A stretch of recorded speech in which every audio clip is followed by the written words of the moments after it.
സുനൂസ് kitchen ടൈൽസിലേക്ക് എല്ലാവർക്കും സ്വാഗതം. ഞാനിവിടെ ഉണ്ടാക്കാൻ പോകുന്ന ഇന്നൊരു ഗ്രീൻ പീസ് കറിയാണ്. അതിന് വേണ്ടുന്ന സാധനങ്ങളിൽ നിന്നൊക്കെ നമുക്ക് നോക്കാം. ഒരു 2 സവോള ഞാൻ ചെറുതായിട്ട് അരിഞ്ഞ് വെച്ചിട്ടുണ്ട്. ഒരു 3-4 വെളുത്തുള്ളി, ഒരു ചെറിയ കഷ്ണം ഇഞ്ചി, ഒരു 4-5 പച്ചമുളക്, ഒരു തക്കാളി. ഇതിനകത്ത് നമ്മൾ മുളക് പൊടി ചേർക്കാത്തതുകൊണ്ടാണ് ഞാൻ ഇത്രയും പച്ചമുളക് എടുത്തത്. ഇത് ശരിക്കും പറഞ്ഞാൽ ഇത് നല്ലപോലെ ബ്രൗൺ കളർ ആവുമെന്നും വേണ്ട, ഒരു കണ്ണാടി പരുവത്തിന് വഴണ്ടാൽ മതി. നമുക്ക് അതിലോട്ട് ഒരു ശകലം എണ്ണ ഒഴിച്ച് കൊടുക്കാം. നമ്മളപ്പോൾ ഇതൊരു കണ്ണാടി പരുവത്തിന് നമ്മൾ വഴറ്റി വെച്ചിട്ടുണ്ട്. നമുക്കിതിനകത്തോട്ട് ഇച്ചിരി പൊടികൾ ചേർക്കാം. ഒരു ടീസ്പൂൺ, ഒരു ഒന്നര സ്പൂൺ മല്ലിപ്പൊടി,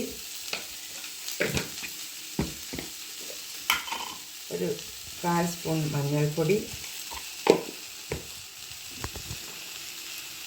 ആവശ്യത്തിന് ഉപ്പ്. പൊടിയുടെ പച്ചമണം മാറുന്ന നമുക്കൊന്ന് വഴറ്റി കൊടുക്കാം.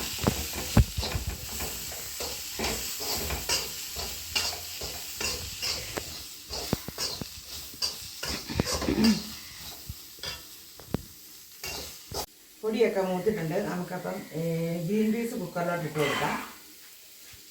അതിലോട്ട് നമ്മുടെ ഈ സവാളയും തക്കാളിയും എല്ലാം കൂടെ വഴറ്റിയിട്ട് കൊടുക്കാം.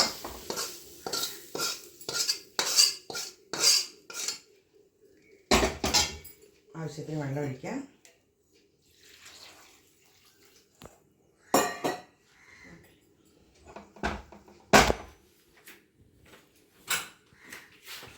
നമ്മൾ അടച്ചു വെച്ചിട്ടാണ് ഈ ഇടിക്കുക. ഒന്ന് 3 വിസിൽ വരെ ഒന്ന് അടിക്കാം. എന്ത്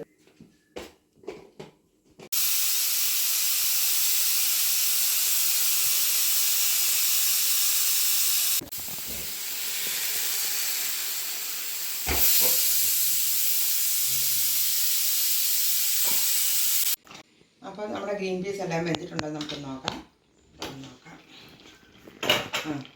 കറക്റ്റായിട്ട് വെന്തിട്ടുണ്ട്, നല്ലതായിട്ട് വെന്തിട്ടുണ്ട്.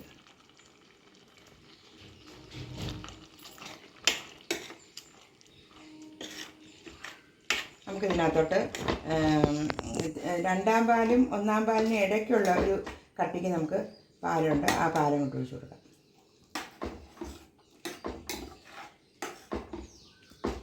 ചെറുതായിട്ടൊന്ന് ഉടച്ചു കൊടുക്കാം, അങ്ങനെ കറിക്കൊരു തിക്നെസ് കിട്ടാൻ വേണ്ടിയാണ്.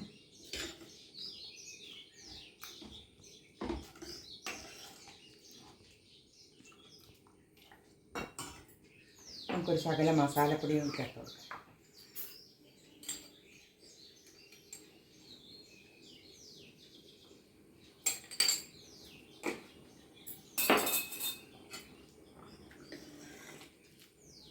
നമുക്കിതിനകത്ത് ഇതിൻ്റെ ഒരു വറവിട്ട് കൊടുക്കാം. ചീനച്ചട്ടി ചൂടായിട്ടുണ്ട്, അതിലോട്ട് എണ്ണ ഒഴിച്ച് കൊടുക്കാം. കരിവേപ്പിലയും മുളകും കൂടി ഇട്ട് കൊടുക്കാം.